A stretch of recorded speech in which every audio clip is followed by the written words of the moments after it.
3, 4 steps I take from my bed to the floor. 5, 6, 7, 8. Will today be rough or will today be great? 9, 10, 11, 12. Lately I've been going through hell. 13, 14, 15, 16. Today's the day. Are you coming? Are you sick of being normal? I'm sick of being average. I'm sick of being mortal. I'm about to be a savage. I see a lot of things that I want, I will have them. I got a new mindset that I just established. I'll march through the cold with the nails on the pavement. I'll shovel that coal just to get out the basement. My story will be told, helping others make changes. I'll be so bold they will watch in amazement. Am I gonna face it? Am I gonna chase it? Am I gonna start or will I keep waiting? Time is limited, quickly fading. Get my mind right, it's my time to take it. Am I gonna face it? Am I gonna chase it? Am I gonna start or will I keep waiting? Time is limited, quickly fading. Get my mind right, it's my time to take it.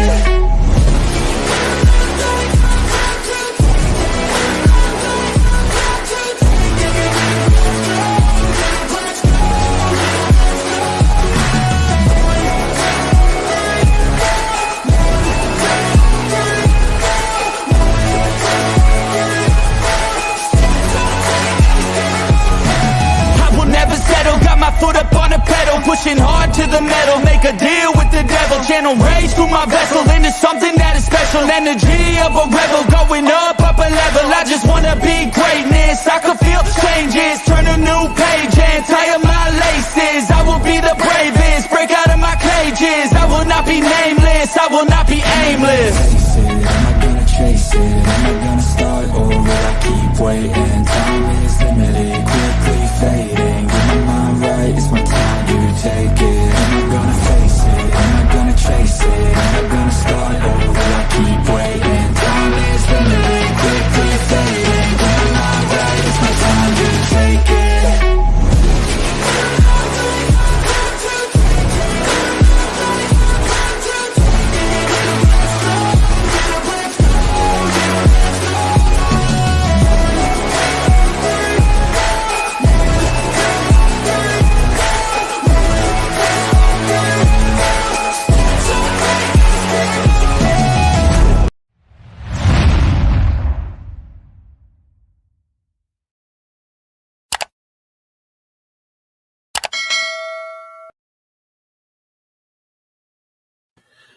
All right, guys, what is going on? What is going on? Welcome back to the Locked In Podcast, episode 171.70 on this beautiful, beautiful Thursday. Having a very interesting topic lined up for tonight, guys. First of all, I want to welcome back into the podcast, welcome back into the show. Returning guest, OG to the podcast, Mario Shafaeli. Mario, what is up, brother? Thank you for coming on tonight. What's up, bro? What's up, man? Glad to be here, bro. Go Sixers. Yeah, man. Yeah, we got a lot of stuff lined up tonight, man. So, guys, we'll try to have this done by about 7:30. Try to run through this here because we do have our Philadelphia 76ers tonight playing at 7:30 against the New York Knicks. Hopefully, I mean, they can get back into the series. If they don't win tonight, they're done. They ain't coming back from 0-3. I have faith in the team. A lot of BS calls the other night. Not even going to get into that. Yeah, I have faith in the officials. We're good. We'll just slide them some 25 G's behind the net, and we'll be good. Yeah, exactly, brother. Exactly. And then also, don't forget, our Philadelphia Eagles are going to be picking in the NFL draft tonight, too. It's draft night. Draft commences at around 8 o'clock Eastern Standard Time tonight. Eagles are pick number 22, so they'll probably be picking somewhere between 9:30 and 10 o'clock tonight, more or less. So we'll try to get this done by 7:30, get this wrapped up. But this has been a long time, highly requested topic, what we're going to be talking about. Also, real quick before I even say that, we do have two more guests that are probably going to be coming on this podcast tonight, too. If you saw in the promotion, Rich Mitchell, returning guest, Dante Watson, a.k.a. King Tiz, or Tizzy Tom, returning guest. So, hey, Dante got his names, man. He got his names. So, Tizzy on the mic. We'll see. These guys might be popping in. Rich, I was just kind of in contact with Dante. I mean, he told me he's going on. We'll see. Other than that, though, man, I'm very interested to talk about this topic tonight. So we're going to be talking about the P Diddy whole scandal things. We're going to run through the allegations. I was doing some research on this, and I'm going to be honest, for the last couple of days, I've kind of done some research on this, And it is very, very crazy. Like a lot of the stuff that stems back about 30 years just kind of going on here. And some of them are a little crazier than others. So bear with us here. We'll try to run through it. And then also another popular topic that has come down. Not sure if everybody knows them, but they're big in the Red Pill community. Fresh and Fit podcast. They always say if you're listening to Fresh and Fit, make sure you're wearing headphones, man, because it's really not safe for work type of stuff on those podcasts. But Walter Weeks is one of the he is essentially the co-host with Myron Gaines on the Fresh and Fit podcast. They boast about 1.5 million subscribers. There's a whole pregnancy scandal thing going on with that. So, guys, I'm sure you can find tons of clips. Mario, I know, knows a lot because he's actually an OG person who he's known about Fresh and Fit for a long time, from the very beginning of their shows, since they started doing their podcast. Yep. So he's known about them for a long time, and I'm sure Mario has a lot to offer on that topic. There's a lot going down. He'll clear up the facts for you. It's a lot of stuff is allegations right now, but we'll kind of go through what we understand and what we know on that. Like we said, guys, a lot of the stuff we're talking about here tonight, it's not liable stuff. Everything is just allegations. So we're going to break down to the best of our research of what we've seen and what we've found. So strap in. But we will hop into that in a second. And I do want to say one more thing. Bear with us with the Facebook stuff here tonight. There was a new thing that kind of went out on April 22nd with StreamYard connecting to Facebook.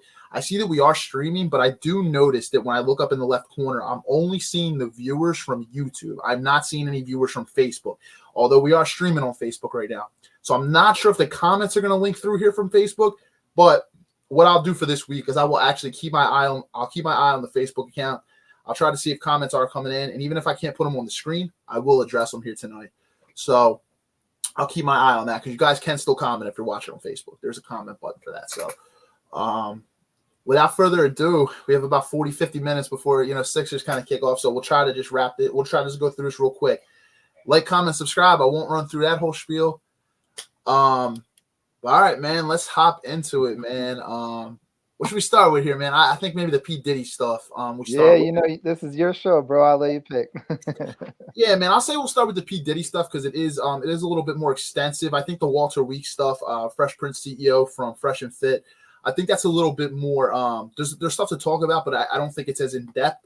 So that's more like compared to P Diddy, that's like minor, man. Yeah, the stuff with P Diddy, there's a lot of stuff out on him right now. So I did a refresher. I was actually watching a lot of law and crime like types of things to kind of get my research here, and I do have my research on the screen too. So guys, if you see me reading, that's all right. I'm just gonna kind of run through. So there's a lot of stuff going all the way back to like the 90s with P Diddy. I mean, like the early 90s. So it's going back like 30 plus years here, and a lot of the allegations that are going on right surrounding sex trafficking. So when I first saw it, when I knew that they raided his home in Miami Beach, Florida, and then they raided his other home in Los Angeles. The feds aren't just going to raid your house for nothing. Usually, if they're raiding your house, they have some type of concrete evidence that they're looking for and that they think they're going to find. You don't really usually see the federal agents just raid somebody's house. So when you saw that and that P Diddy was kind of on the run after that, Diddy wasn't there, you kind of knew he was guilty of something. I'm going to be honest. It really is not a good look for Diddy. I know a lot of his allegations as of right now, but a lot of the stuff just is not a good look. So a lot of the stuff started with Cassie's former partner, girlfriend of P Diddy, and she had alleged that she had been, raped by Diddy on multiple occasions. A lot of stuff. I just even want to say before I even kind of get into the facts here, Mario, what are your thoughts on this? Like the whole thing that's here. Some of this is a little crazier than others when I go through it, but when you saw like the feds raid and everything, what were your thoughts there? Shocking. Shocking, but not really surprised because Hollywood has been known to be evil now for a while. And now with everything coming out and with the whole Nickelodeon stuff, with the whole documentary that they did a few weeks back, with all these child stars and the environment that they grew up in and stuff like that. Yeah, it's just insane. I mean, you never know what really, really goes on behind the scenes in Hollywood, man. And it's not really just the feds, because I'm like, who else? Like, I'm sure there's like a lot of higher up people that probably want to take Diddy out, because if I had to take an honest guess, he probably has so many dirt on these high individuals that nobody knows about, and they probably don't want it to get out. Like they're saying that he has like videos, tapes, confessions, speeches, like you said, going back to the 90s and stuff like that. So they probably want all that shit to get confiscated before it makes its way to the public. But you're right, man. It is not a good look. And it's crazy, dude. I'm very, very curious and interested to see what's going to happen moving forward. Yeah, it's going to be really interesting, man. And you know, just one of the a lot of it, it's all around rape, sex trafficking, a lot of stuff. I'm gonna bring up some stuff that I've seen too that's a little crazy. You know, so if I'm just kind of going through what I have right here, you know, with the Cassie situation, that was one of the obvious ones. She had come out against Sean Diddy Combs, Puff, you know, also known as Puff Daddy, P Diddy. And she wound up saying like she had met, you know, P Diddy and she met Diddy in 2005. Well, she was 19, he was 37. She claims he controlled almost every aspect of her life, not just her career, but personal life. And then this is some of the crazy stuff here. She said that Combs on multiple occasions had forced her to have sex with male sex workers in different cities inside different studios. And she also said that following a dinner in 2018, he forced himself into her apartment, raped her repeatedly while she tried to push him away. Jesus. And there was another one here too. What was the other one that I seen? Because I had seen this. Where was it? Yeah, so this one was so crazy. She said that not only did he force her to have different sex workers, but he would sit there and record it. And you'll bear with me here, masturbate to it as well. So like he would watch her record it. And apparently, what you're gonna see with this is apparently Diddy has a lot of all the stuff that is going on tape and on hard evidence. He liked to record a lot of things. That's why, just piggyback with what you just said, that's why I'm thinking that there's going to be some higher up people, man, because it's not just him. There's probably other people, bro, and they don't want their names to be out there to be associated with them, man. That's probably why the feds raided his house, man, to get rid of all that fucking evidence, man, because can you imagine all the shit that Diddy has on all these people, all the fucking dirt that if God forbid if it made its way out to the public, man, can you imagine how many people would actually go down with that shit? Yeah, exactly. And this is the thing. It's like this is when power and corruption just becomes a thing. There were a lot of things signed with NDAs apparently into this case. Not even going off reading, but things that I've like seen, and they had lawyers come in and break this down on like YouTube channels and stuff. And some of the things where he had people, he kind of coerced people into signing NDAs. But the funny thing is a lot of people don't understand is that NDAs are not, they're not like the final thing. If there is something related to a crime, an NDA does not hold up. So that's very interesting. Like a lot of people have people sign NDAs. There's a lot of athletes, a lot of celebrities, like musicians. They'll sleep with somebody and they'll have them sign an NDA to say that they can't say anything. That's not a crime as long as the sex is consensual. But if it's actually related to a crime, in many cases, that NDA cannot hold up. So you actually do not have to sign an NDA if there's something related to crime. But obviously, most people who sign NDAs are the ones who are in the vulnerable position. And the people who are getting the person to sign the NDA are obviously in the power position. So there's a lot of coercing. And if somebody is also coerced into signing an NDA, it actually does not hold up. It doesn't hold up because, you know, that's actually illegal. It's illegal to coerce someone into signing an NDA. Rich just texted me. He said it'll be in about 5 minutes. But yeah, a lot of this apparently surrounds with him signing NDAs and people, you know, coming out. But I think once the first person came out, this is typically how it goes. A lot of other people came out too. And that happens a lot of times. I think it was because I think the first woman who came out against Diddy, he settled with her outside of court. So other people probably thought, okay, I'm going to get money as a power play. So it is, there is a fine line, but honestly, a lot of the stuff that goes on here, I'm going to be honest, it really does not look good for Diddy, like at all. So that was like there's a lot of stuff with the Cassie situation. There was a lot of, you know, allegations of rape, sex work, recording, forcing her to have sex with other sex workers, a lot of crazy stuff like that. And after Cassie came out, there were 4 more people that came forward with allegations against Diddy. One of them was Liza Gardner. She filed a lawsuit on November 23rd, right before the Adult Survivors Act expired. So again, these were filed under the Adult Survivors Act. And actually, let me get the actual definition of that. But I saw a lot on this as well. Adult Survivors Act. I just want to break it down for you guys. So all this is it's something. It created a special 1-year look-back window, allowing survivors whose case or claim had expired outside the statute of limitations and who were 18 or older when they were sexually assaulted in New York State to file a lawsuit against the person who harmed them or put them in a negligent or the negligent institution. So essentially, all it does is it creates a window. This is in the state of New York, and it allows survivors of sexual assault who claim or case who had expired outside of statute of limitations. They have to be 18 or older. They have a window to report their findings. So Liza Gardner had come forward. She said that he would continuously she was at an after party. He continuously forced drinks on her and forced sex on her, especially when she kept turning down the drinks. He raped her, assaulted her and her friend. Lawsuit claims that Gardner was shocked and traumatized as she got dressed.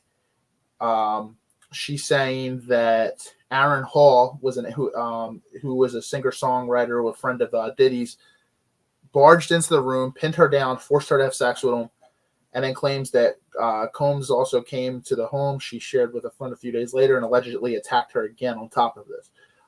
Came to the house looking for a friend. So, yeah, and then there was another one, Joy Dickerson, who I heard about too, alleges that she reluctantly, hesitantly, self-proclaimed, went on a date with Combs, who intentionally drugged, sexually assaulted her after the dinner. Claims that he recorded the assault and showed the tape to other people, almost as a thing. So this was a big one, as a form of revenge porn. So this is there's a lot of stuff coming out here, and that was something I saw too. This was the Joy Dickerson case, was a thing of revenge porn. He recorded it, and not only did he record it, but he showed it to a ton of other friends and people after he did it. So, man, this is the tip of the iceberg, too. Yeah, man. These allegations are crazy. We're not even at full, I assure you, we're just seeing the tip of the iceberg. There's probably a shitload that we're not even, that's not even coming up to the surface as of this moment. There's probably more that's going to be coming out. Yeah, you're going to see, because a lot of the homosexuality things towards Diddy, you're going to see when it kind of goes in, because there's a lot of the memes and jokes about Diddy do it, and all this stuff.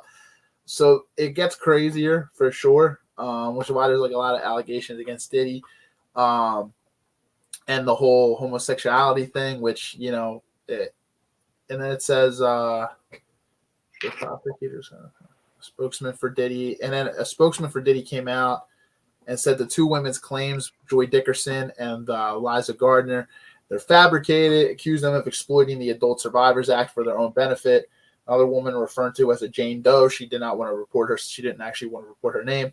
Filed a fourth lawsuit on December 6th, saying that Diddy, aka Sean Combs, his longtime Lieutenant Harvey Pierre, and a third unidentified assailant gang raped her at Combs' Manhattan recording studio in 2003 when she was only 17 years old, underage rape, but also, on top of it, she was a minor. Pierre, who previously served as president of Combs Bad Boy Entertainment, has also been sued by a former assistant who alleged he used his power of authority as plaintiff's boss to groom, exploit, and sexually assault her several times between 2016 and 2017. There's a lot of other stuff that goes into this too before I get into the sexual assault. Apparently, P Diddy or Sean Combs had, I think Rich is, Rich. Yo, what's up, Rich? What's up? What's up? How you doing? What's going on, brother? Thanks for coming in, man. Yeah, of course. Yeah, What's man, up, bro? What's up? We talking about Dirty Diddy today? What are we talking about? Dirty Diddy. Yeah, what a lucky guess, man. How did you know that? Yeah, man. I just wanted to first and foremost thank Steve for having me on here. And then also curious about what you guys have talked about so far. Sorry, I came in a little bit later on. I just had a lot of responsibilities to attend to, but glad I'm here. Yeah, man, adulthood, man. It's a hell of a thing, man. We all got those responsibilities. Yeah. I want to go back to being a kid, man. Don't say that too loud. Diddy might come get you. No, Oh shit! Might adopt you, bro. Yeah, I don't even got a lock on my door. I'm screwed. Nah, man. But like so far, we've been running through some crazy allegations with the whole sex trafficking thing with Diddy. I have my research up here, but also have some things that I just kind of know off the top of my head. I've been the last couple of days not just doing research, but I've been listening to like some YouTube law and crime type things. And they had some lawyers come on and break down like a lot of crazy stuff. We broke down like the whole Cassie situation.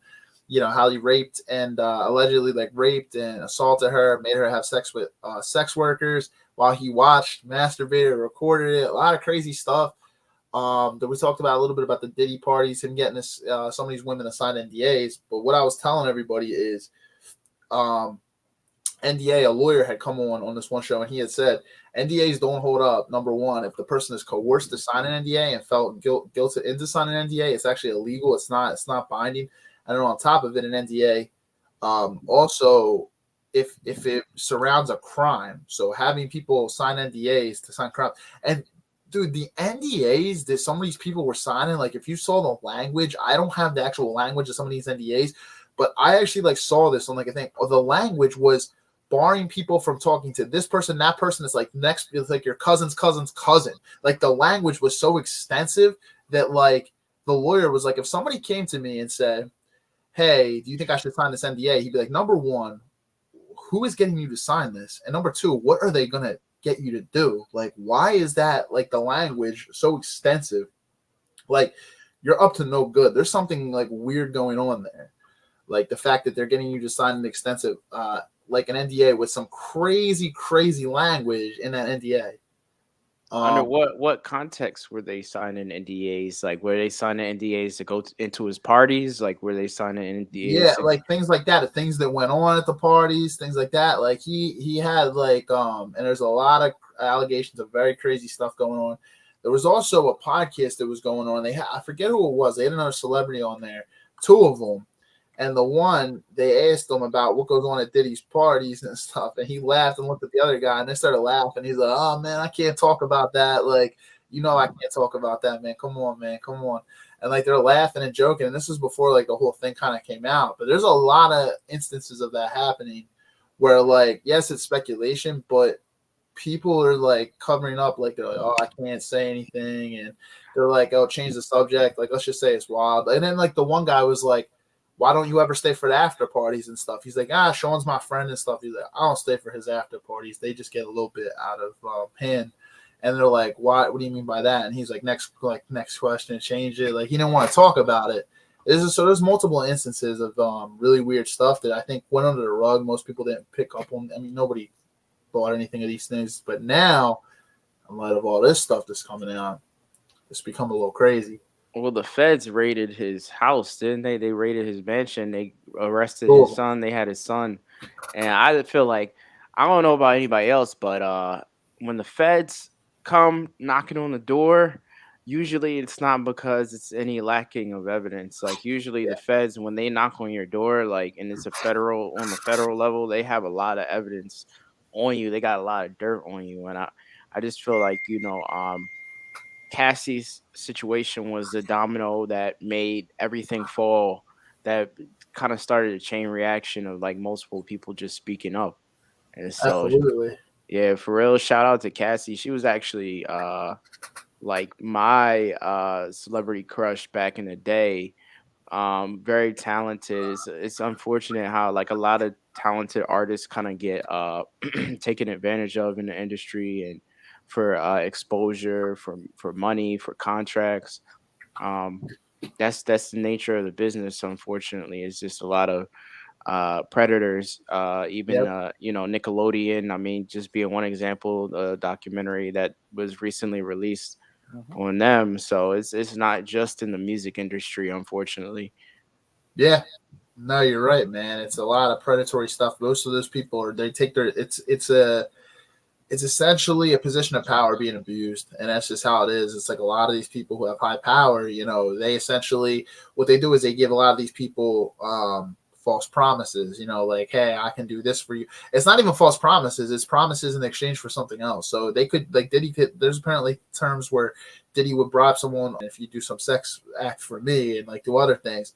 And you're gonna see it stems further than just women. You're gonna see that there's a lot of the homosexual allegations that are going on. Hey, I don't judge what anybody does. I'm just saying, like, a lot of like the stuff doesn't just stem with women. It goes with men too, young men too.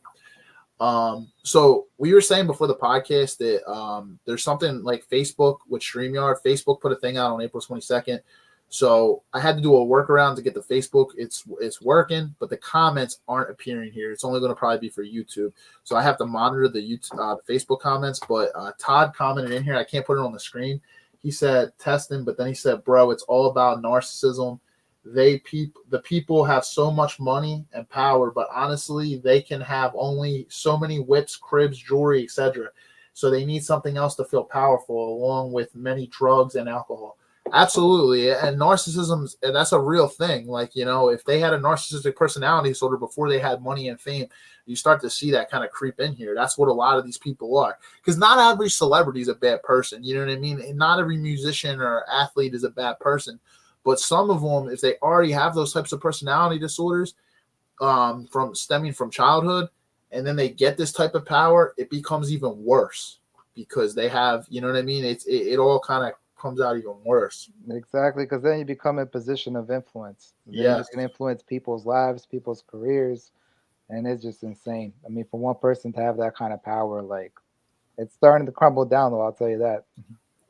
Ashton Kutcher hasn't come out and spoke anything on this because there was a whole thing with Ashton Kutcher with the Danny Masterson thing from that 70s show.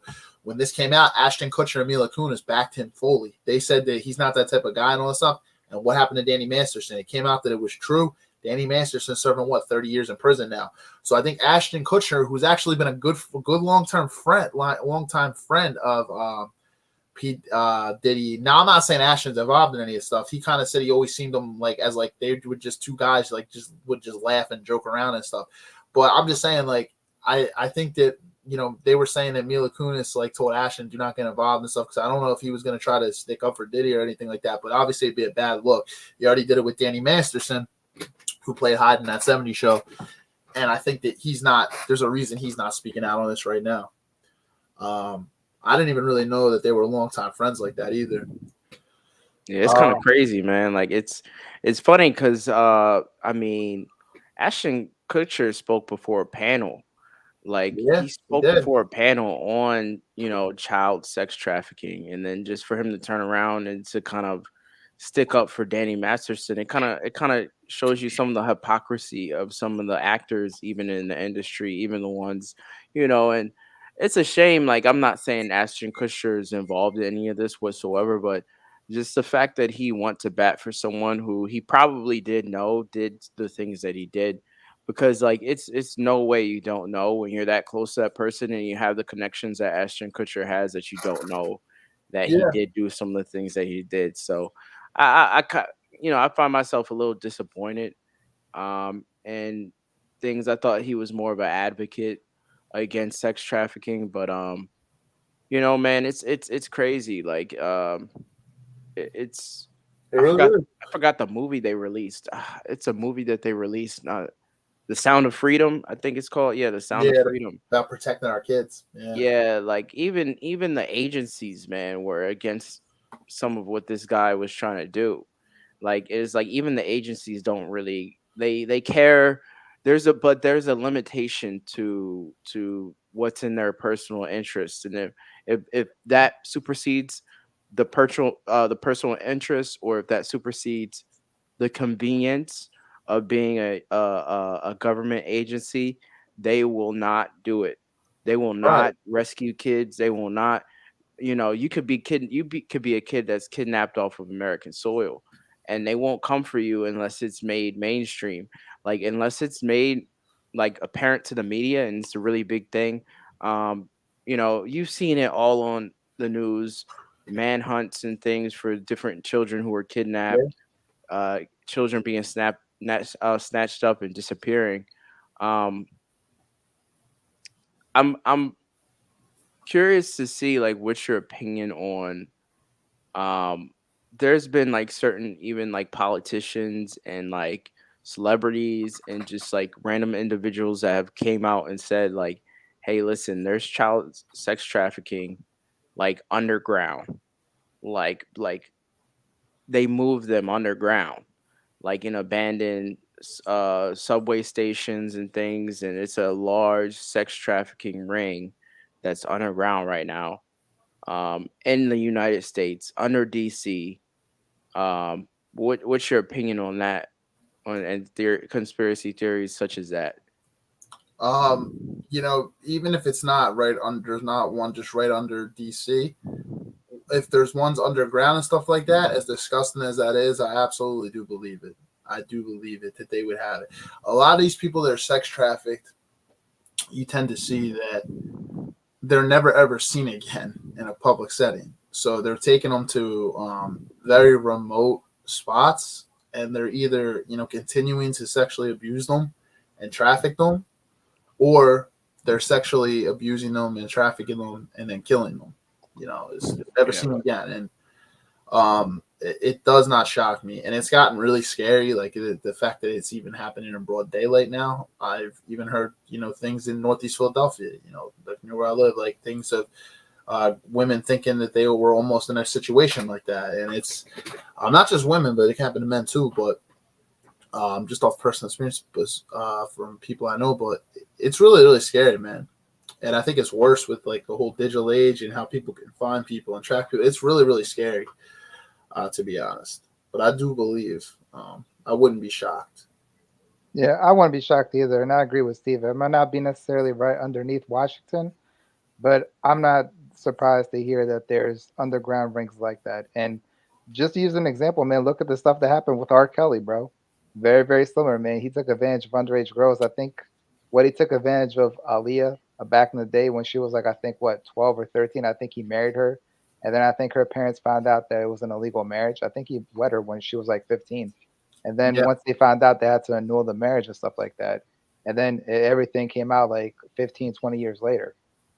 yeah, So I'm not surprised that, shit like this happens, man. I mean, the music industry is very, very evil. Hollywood is very, very evil. And it has been like that for a long time. It's just that I don't know what it was about back then, but now things are like starting to come out to light. I'm not sure maybe if it's because of social media or just other people coming out, but I think people now feel more compelled to bring this thing to the limelight where it wasn't like that before. Like, I think like back in the 90s and the early 2000s, I think people knew that things like this were happening, but for whatever reason, they were scared to talk about it or they were scared to come forward because they didn't want to face the repercussions. But now that there's a multitude of people coming out, now they're like, all right, well, let me go out there, tell my story about what happened and what actually really happens behind the scenes, and then go from there. But it's absolutely scary to think that things like this happen. really yeah, is, man.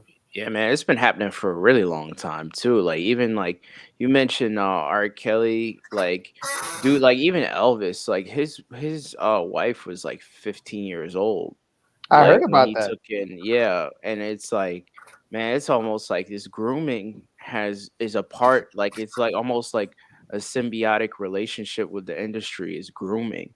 You know what I Really is. mean? Grooming young artists, grooming, they always try to talk about grooming in a talent sense. You know what I mean? But no one ever really talks about the other side of that. Is Yeah. grooming in many different facets of someone's life, um, including personally, sexually. I mean, a lot of these young girls who are involved with R. Kelly, a lot of them got cut off from their parents, or they didn't speak to their parents after they were involved with R. Kelly. So, um, and even with situations like it's kind of scary because like even with Kanye and his wife right now, I don't know if y'all have heard, but like he doesn't let her talk in public, and like she's cut off from all her friends and her family say she's changed, she's disappeared, like there's no communication, all the communications cut off, like Uh, so in so many crazy situations where this behavior is kind of normalized in places like Hollywood. yeah. Yeah, I think it goes back to what Steve was saying earlier, man. I think it goes back to that power dynamic. These Mhm. people think they can get away with it, man, because of the power that they hold. The Kanye probably feels that he has power over his wife, man. He probably doesn't want her to come out and talk about the things that he's done. I mean, dude, he probably has skeletons in his closet that he doesn't want to come out to the front line and stuff like that. But it goes back to what Steve was saying earlier with the whole power and the narcissism and stuff like that. They think they can get away with it. Yeah, and that's a sign of narcissism. They try to isolate you from the friends or family. Diddy did it apparently, allegedly, with Cassie in 2005. As we were saying, he isolated her from her friends and family, and he essentially controlled almost every portion of her life, not only just career and professionally, but outside too. This one was a little crazy here. So this is one of the other ones. From moving forward, it says in February. So this was just recently. Combs, former producer and videographer, filed a federal lawsuit against Combs, alleging that Sean Combs sexually harassed them, drugged them, and threatened them. According to the lawsuit, Rodney Lil Rod Jones, who worked on Combs' most recent album, Love, and lived with him between September 2022 and November 2023, alleges that he was the victim of constant, unsolicited, and unauthorized groping and touching of his anus and groin by Mr. Combs. On one occasion, the lawsuit claims that Jones woke up naked and disoriented in bed with Combs and two sex workers. He alleges that the music mogul drugged him.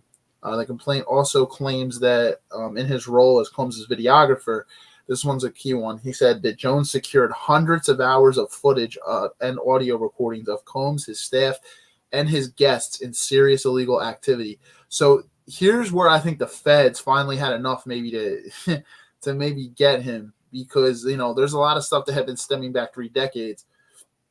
And he claims that he had, and his guests, they were all engaging in serious illegal activity stemming from many different things.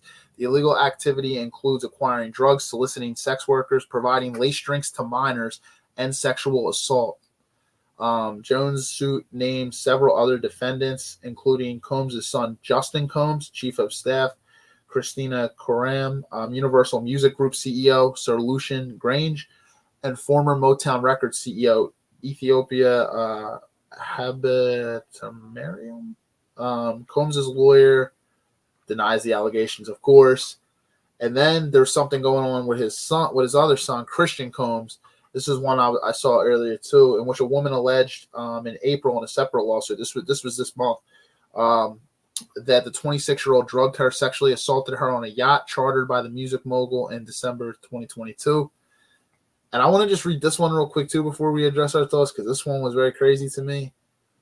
In his suit, Jones also says that he feared Combs was grooming him, and that fear became a reality when actor Cuba Gooding Jr. allegedly assaulted him during an outing on music mogul's yacht.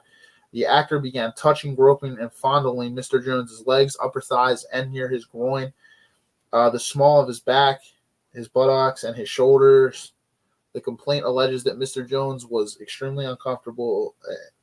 So that's crazy, bro. Like, Cuba Gooding Jr. is involved in this. There's a lot of stuff going on with a lot of famous people. This is just really disgusting, man. A lot of this stuff. And if he literally has those, has that 100 hours of footage, it really isn't a shock that he got that in February, right? He claimed that, but the feds are after him now. If he turned any of that footage over to the feds, maybe that was the final straw in the nail that they needed to kind of go to his house. Because, Rich, like you were saying, we were saying at the beginning of this, me and Mario, the feds aren't just going to go down and break down your door for nothing. They have some type of concrete evidence and stuff that they're looking for inside your homes. They raided his Miami Beach home, and they raided his home in Los Angeles as well. And Diddy was already on the run when it happened. So, I mean, if you don't have anything to hide, it's not a good look for Diddy at all. It's really, really disgusting, to be honest. Oh no, the question is not don't you have anything to hide? The question is how much are you hiding? Yes. And what can be found? I'm like, shit, man, you don't just go on the run for nothing, man. I mean, clearly they have to have some really, really, messed up evidence, man. I mean, my man's on the loose. They're gonna say he's found. You know they're gonna say he's on vacation, or he's gonna say, "Oh, I was on vacation somewhere." Now, the crazy thing though to me, man, is how powerful Diddy is, and how many friends he has, in high places, to the point where, because remember, I don't know if y'all remember initially when Cassie initiated a lawsuit and the criminal charges and things of that nature, it was settled. He made that disappear for a time. He made that disappear. It was settled. We thought this was just kind of like a bump in the road, right? But Yeah. she came back and said, "Hey," and I don't know if she did it on the basis of something else that he did to her, and Yeah. but she took the settlement money and she reinitiated another process of, hey, this time I'm going to get a bunch of people together who I know he's done stuff to. And Yeah. I wouldn't be surprised that Cassie's kind of the ringleader in all of this because she was the closest to him for an extended period of years. Yeah. She suffered long-term abuse for an extended period of time, and she knows a lot of the people who he's abused. So she Yeah. can, if anyone can bring all these people together, it's definitely Cassie.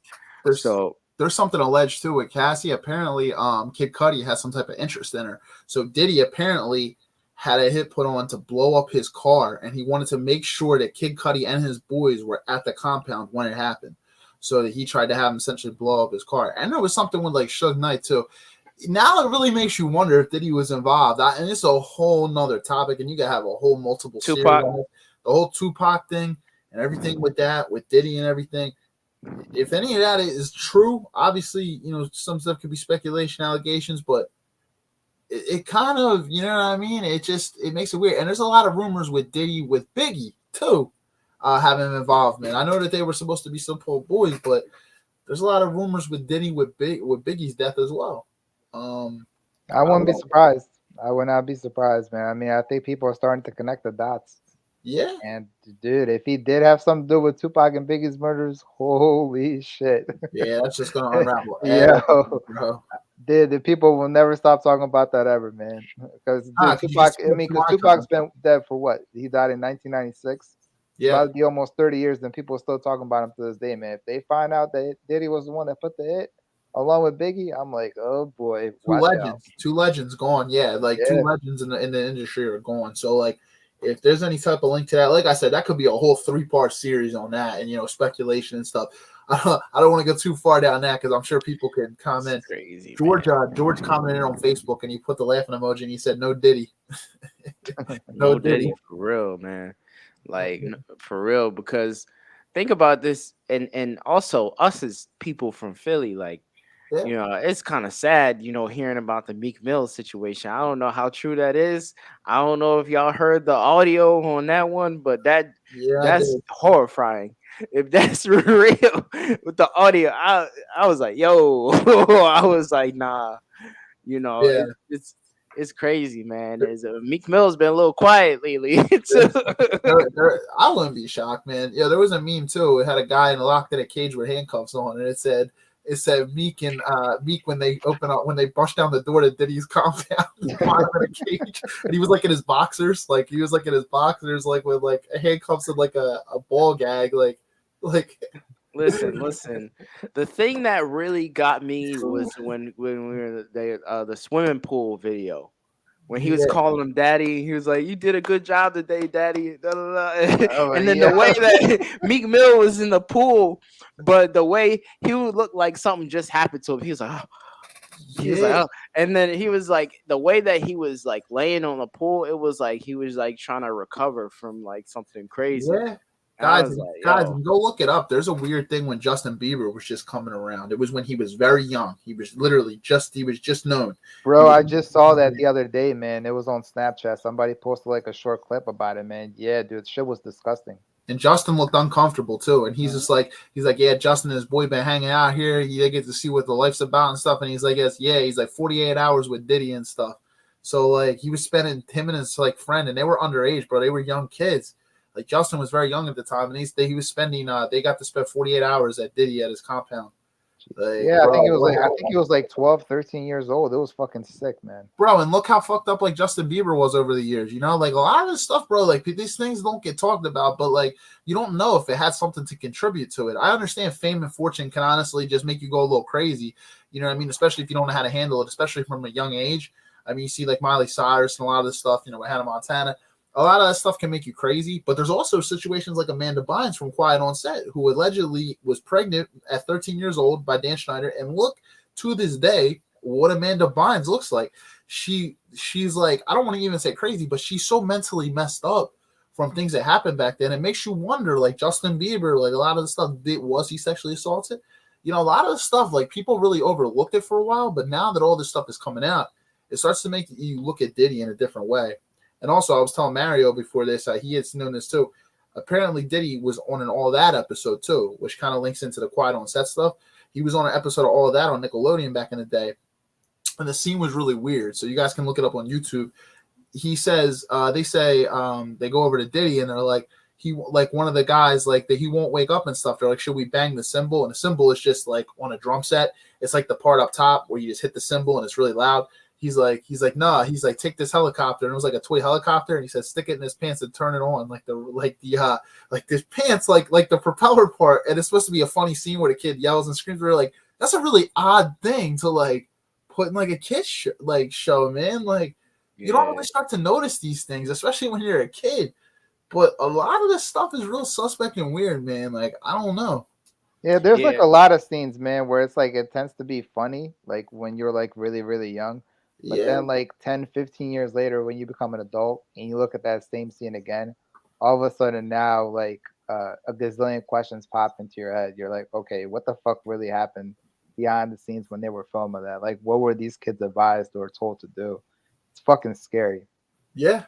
I mean, it goes back to Nickelodeon where, you know, on iCarly, you had a lot of the foot fetish stuff going on, and they were making little girls like Ariana Grande and Jeanette McCurdy do like weird stuff with their feet, like Miranda Cosgrove too. Like all the girls were just doing like weird stuff with their feet. They had their toes out and stuff. They were making Ariana Grande suck on her toes and stuff like that. Like, and then the Nickelodeon symbol was a foot. A foot and then slime and a foot. So it's like Dan Schneider's written all over that stuff, man. Like, it's mad crazy, like how and the whole and look how long it took to put Dan Schneider away, man.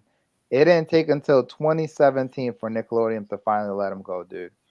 All those fucking years, man. The mid 90s, the 2000s, the early 2010s, man. And it took all the way until 2016, 2017 for them to finally show that motherfucker the door, dude. And a lot of people say, oh, the Amanda Bynes thing is speculation. Even if it is speculation and the massages and stuff on set, whatever, those people, the one who like Brian Peck and stuff, the one who like molested Drake and everything, those were friends of Dan Schneider.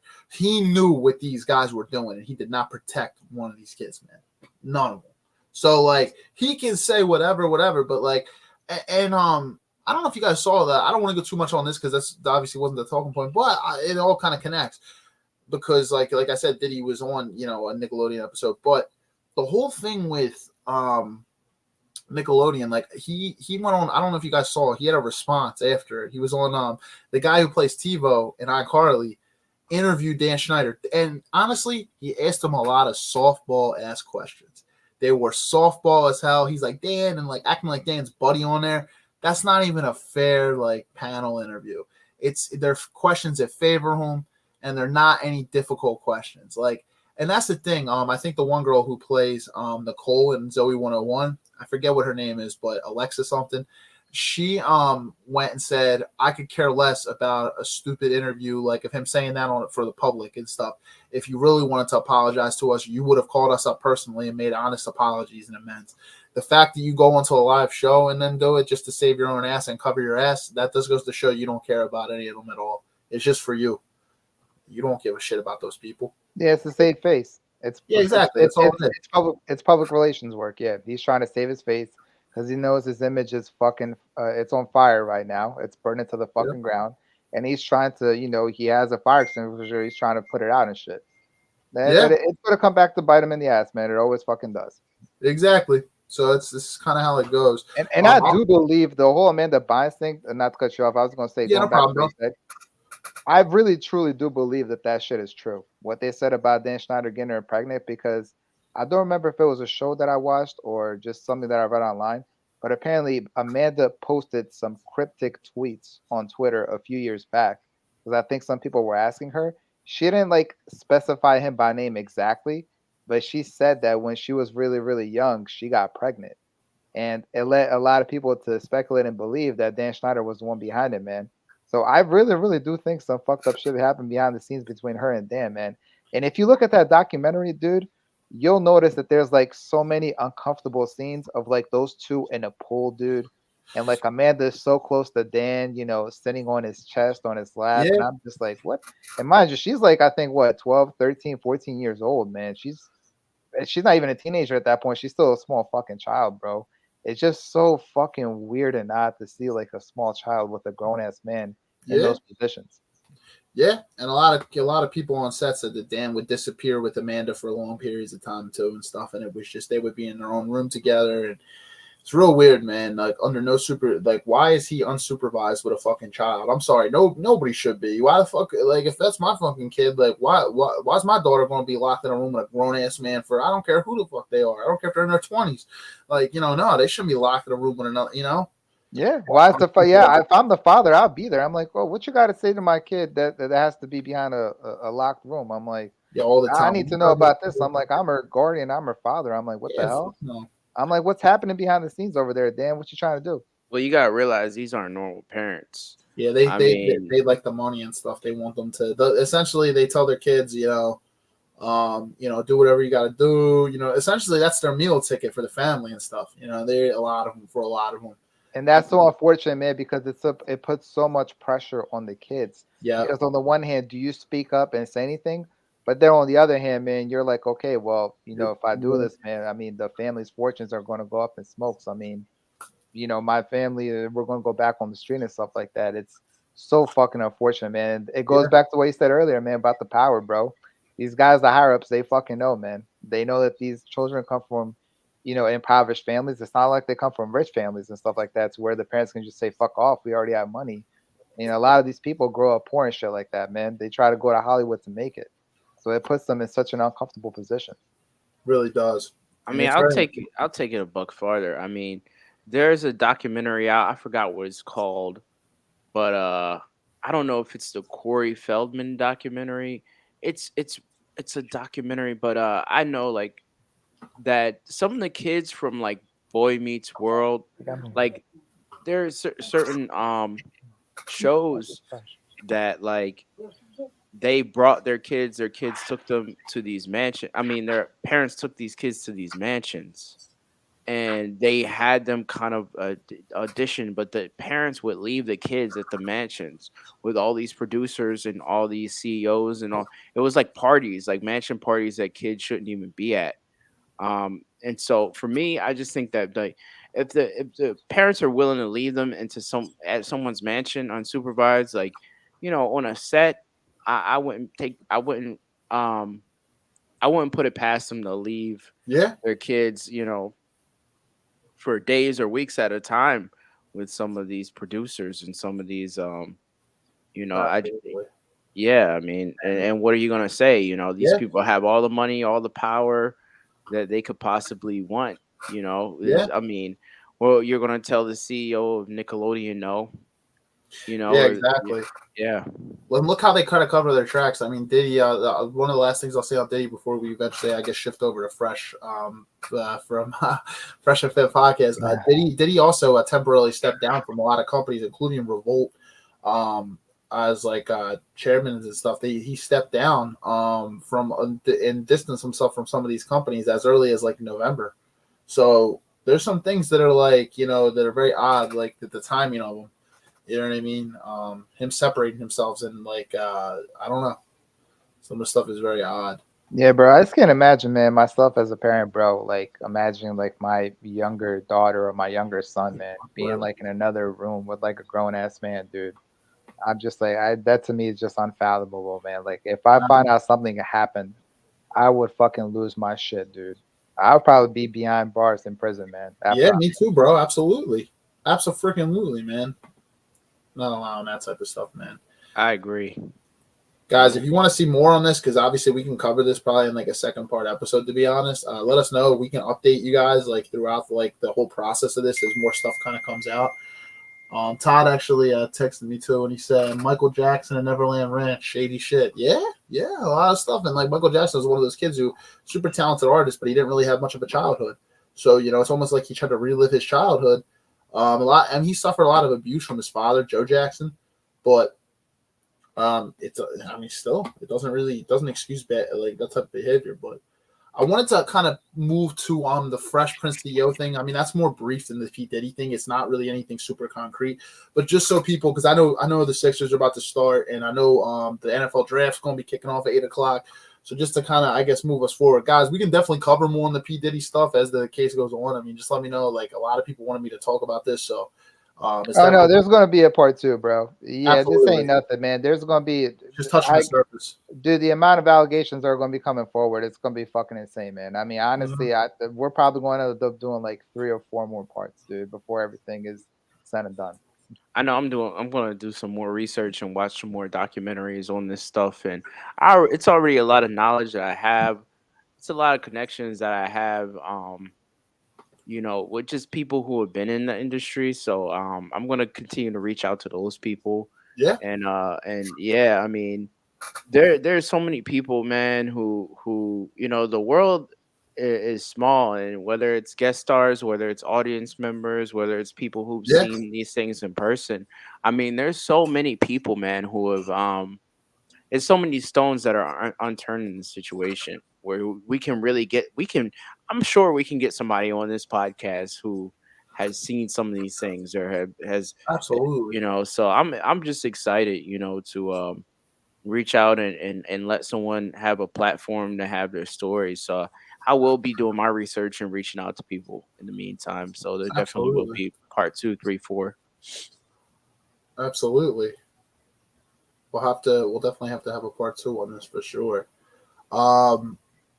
I want to click over to the Fresh Walter Weeks, aka Fresh Prince CEO from Fresh and Fit Podcast.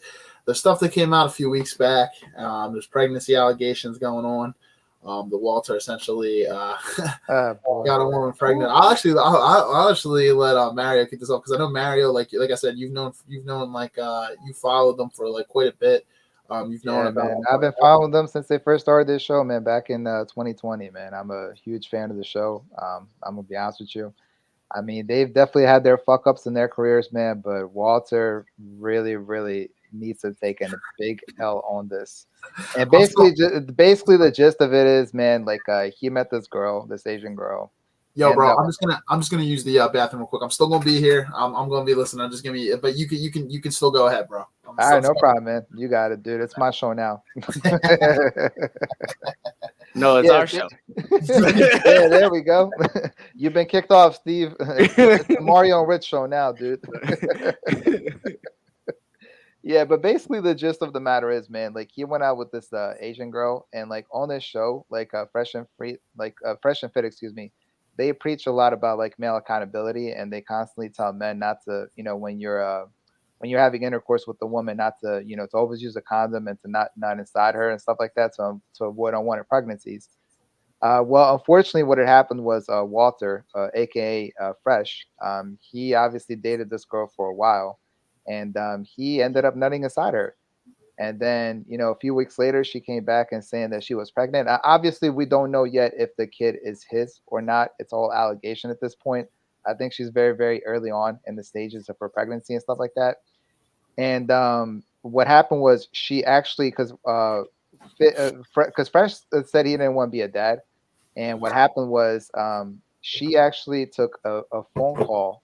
She actually called Fresh, and she recorded the phone call without his conversation, letting him know that she wanted to keep the child. And what people don't know is that in Florida, that's illegal. That's actually considered a crime because you have to get permission from the other party if you're going to record it. Fresh didn't know that he was being recorded.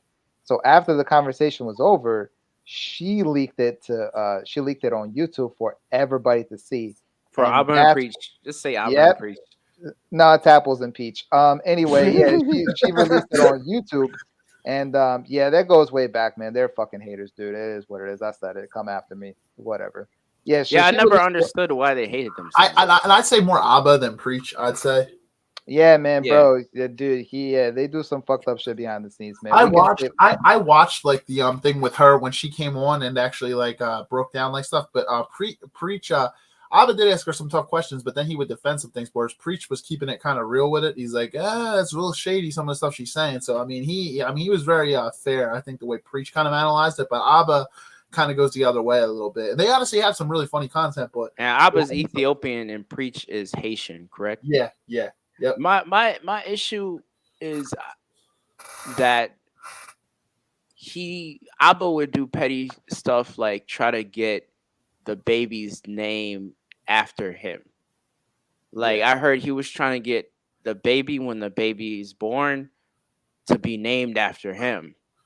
And I'm like, dude, what's really like? Are we 5 years old? Yeah. You know, like that was a bit much for me. That was weird. Yeah, man, straight up hating, bro. But yeah, I mean, so now there's this whole scandal. Everybody's fucking talking about it on YouTube.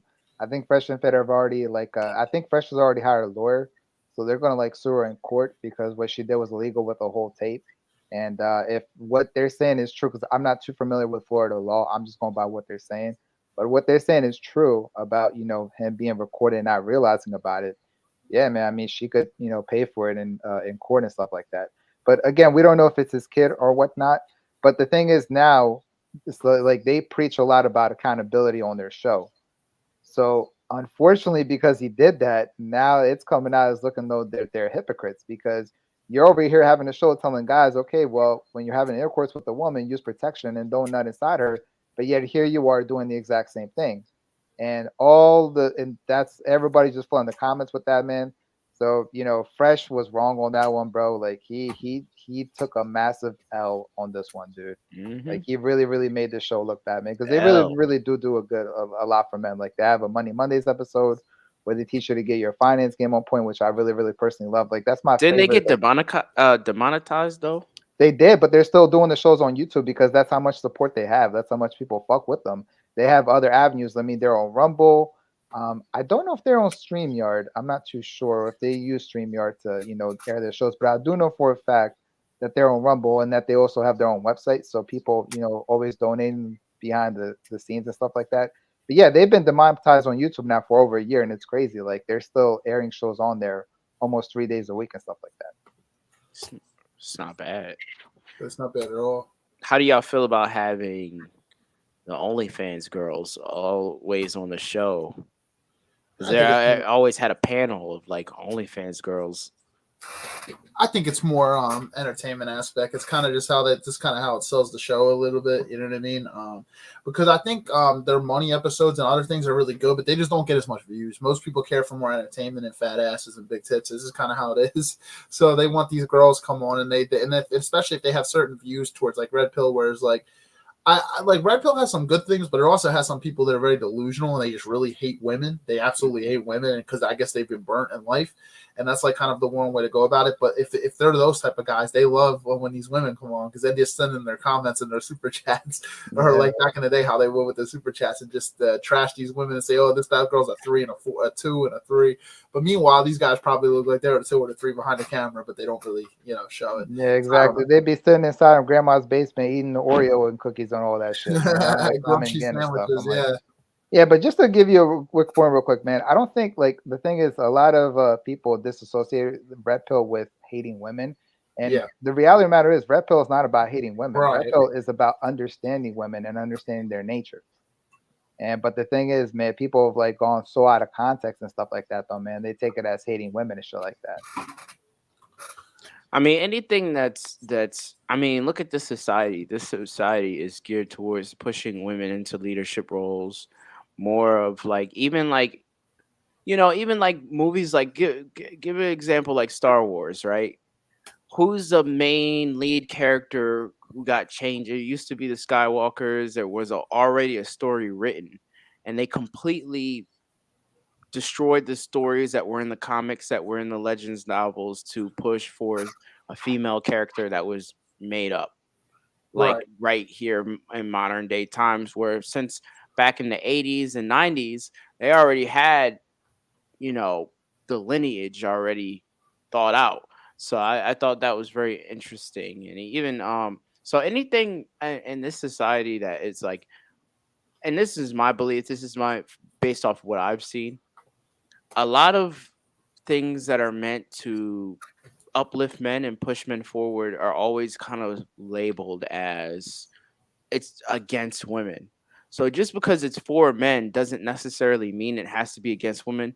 But I do understand because I have listened to some of their content where you can hear some of the comments that they make, and it is kind of against women in a sense, but a certain type of women, I would say. But in saying all this, I will say so a lot of the stuff that they do say makes sense, but there is some things that don't, in the sense of like where you were saying you can't preach all this stuff and say all this stuff, and then you make some of the same mistakes. You can't preach all this stuff, say all this stuff, and then pay for women to have sex with you. Like it's just certain things within their actions that don't line up with what they do, and so I would just tell you, like, they're a good podcast. They got a lot of good advice, but they need to follow their own advice, to be honest with you. Yeah, well, no, mainly Fresh needs to follow his own advice. Myron is the real G man, but Fresh, he needs to follow his own advice. But to be honest with you, Rich, like, even though the after hours get a lot of views and it's entertaining, the real value of Fresh and Fit is their Money Mondays episode, because that's where they teach you to get your finance game on point. They bring in certain guests. They talk about cryptocurrency. They talk about the stock market. They talk about getting into real estate. They talk about getting your your credit scoring game on point and stuff like that, to help you succeed in life financially and to, get you to better goals. So I think the Money Mondays episode, that's what I really love from it. That's the main. I don't even watch the after hours episodes anymore. I used to watch them back in the day. I don't really care much for them anymore. It's just a bunch of BS. It's like you said, a bunch of OnlyFans girls on there, a bunch of strippers that have no clue what the fuck they're talking about, that completely live a life devoid of any reality. There are some good guests that come on there on the after hours, but for the most part, I don't really care about that. The real value that people don't talk about for them are the Money Mondays. Right. Yeah, those definitely are, man. Those definitely are. Those are the ones where you get to learn. You get honestly the most information and stuff. So, but people don't talk about them though, man. They always talk about the scandals. They always talk about who they brought on. They never ever mention those Money Monday episodes. It's amazing. Those are the things that are emphasized on the channels like Abba and Preach Show. Like it's a lot of male haters that try to expose, or it's a lot of haters. Fresh and Fit. When you're doing something right, you get a lot of haters. So everything that they do wrong, however little it is always going to be overemphasized. Yeah. Over the content with substance. And Abba and Preach's channel has always been a reaction channel since the beginning. It's kind of always how their channel's been built. So it is like that is a lot what it is. It's just them reacting to things. But hey, man, I guess it's something that probably makes their channel a lot of money, man. So they take something and they're going to run with it. You know what I mean? I mean, I really don't blame them. I mean, that's all they've really ever been, is a reaction channel. So, hey, they're going to take it. If that's the case, then Fresh and Fit pay their bills. Yeah. I'm going to hit the restroom, guys. I'll be right back. Yeah, no problem. I'm monitoring this score here, too. So the Sixers are up 13-10. I'm seeing a lot of stuff, man, that the Knicks fans have hijacked the arena, and that people have never seen anything like this. So apparently there might be more Knicks fans there than Sixers. Our arena? Yes. Yeah, where the hell did all these Knicks fans come out of, man? I didn't see any Knicks fans, man, prior to like this season and shit like that. I mean, I'm just keeping it realistic here. They've sucked for quite a long time. That's why. And they haven't really been relevant. And I mean, they say about the Sixers, I mean, I don't think the Knicks have won anything since the late 70s. But also, they haven't been relevant. I think the last time they went to like the semifinals was like 2014 or 2013 or some shit like that. Or they got past the first round. I mean, they haven't had a whole lot of playoff success, but they got to the semifinals last year. Remember, they played the Heat. Oh yeah, they did. I apologize. Yeah. But it's just been recent though. Like you take away like the last few years or so. The last 2 years before this, yeah. Yeah, before this, because Tom Thibodeau came in and completely changed like the culture of that organization. He brought that toughness, that gritty that you see them play out on that floor, and it really, really shows. But prior to that, I mean, I think the only successful times I can remember the Knicks is when they had the Carmelo Anthony, and I remember that one run they had with Jeremy Lin was in there. Yeah, exactly. And that wasn't much. I'll wrap up shortly, guys. That way we can watch this. This is going to be interesting, man, because if the Sixers go out tonight, they're done. It ain't going. All right.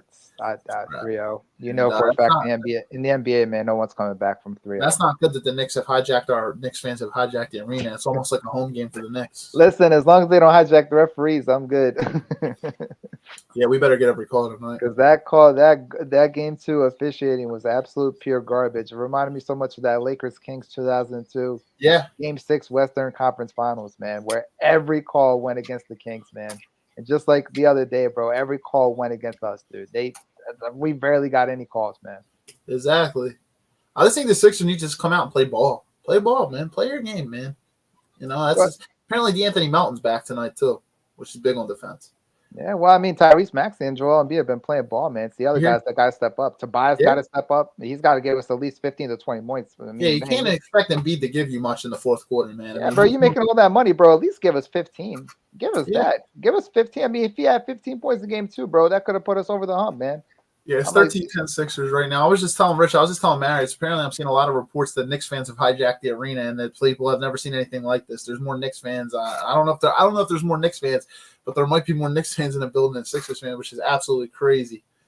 Yeah, I don't know, man. They just have to play their games tonight, man. But apparently Melton's back. Who said that? The NBA commentary? Nah, a lot of people are posting on Twitter. I'm looking at Twitter and there's been multiple people that have said it. Well, I mean, Knicks fans got money. I will say that. So it's also not a far trip either, down 95. You know. Yeah. What I was going to say was Kelly Oubre apparently crashed his Lambo after game 2. I don't know if he's playing. Damn, he crashed the Lambo? Yeah, apparently I've seen a bunch of reports about it. Oubre was cooking on game 2 too. Kelly Oubre started the drive, then stopped for one. So Kelly Oubre is playing. It's still 13-10. Sixers got to get going, man. But here's the thing: the Sixers got to sustain a lead, dude. That's the problem. Yeah, man. At first, after the game 2, man, I was upset with the Sixers. But then after looking at the details, because I was like, why doesn't Nick call a timeout? Why doesn't Nick call a timeout? And then I go back and I'd see he tried, and he was just ignored by the refs 2 times in a row. Yeah, and I'm not one to bash the officials, man. I'm just not. I don't like to do that. I don't like to make excuses, man. But that was one of the most poorly officiated games I've ever seen in all my years of ever watching the NBA. And that's not even just because I'm a Sixers fan. If I was a Sixers fan, I'd be a little embarrassed because I'm not going to lie. I'd be like, okay, we're up 2-0, but I mean, that was a little very one-sided. Like even Stephen A. Smith, bro, huge ass Knicks fan, where it was like, yo, the Sixers got robbed. Definitely gave 2. I gotta give Stephen A. credit for keeping it real, man. I did not think he was gonna come out and say that, but even he said he's like the Sixers flat out got robbed.